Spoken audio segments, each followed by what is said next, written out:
So now that Ottawa has 1 year to take some action, let's bring in Evan Solomon for more on the political reaction to this decision. So 3 options, Evan. What's the government going to do? What are you hearing? Well, first of all, Stephen Harper did not want to have this debate. He's been on the record saying he doesn't want to reopen the right to die debate. But once again, the courts have turned against him, and he has to do it. Sources are telling me that the government will not use the notwithstanding clause. The court's decision is too popular across the country.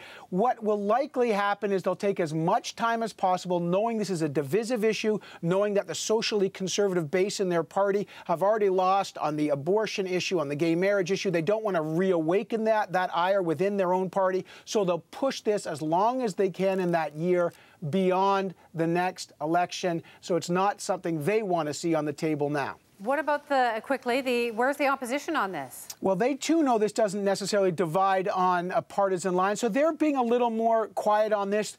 Justin Trudeau has learned his lesson from his sudden pronouncement on the abortion issue, that litmus test for Liberal MPs. They have to be pro-choice. So he's saying, I'll talk to my caucus and try to deal with that. But his party fundamentally supports the court's decision. They'll likely support it. The NDP also support the court's decision, but they know in Quebec, where their base is, there's already laws and legislation about this. They're going to be consistent with that. So they, like everyone else, will slowly support this, but not make this an election issue.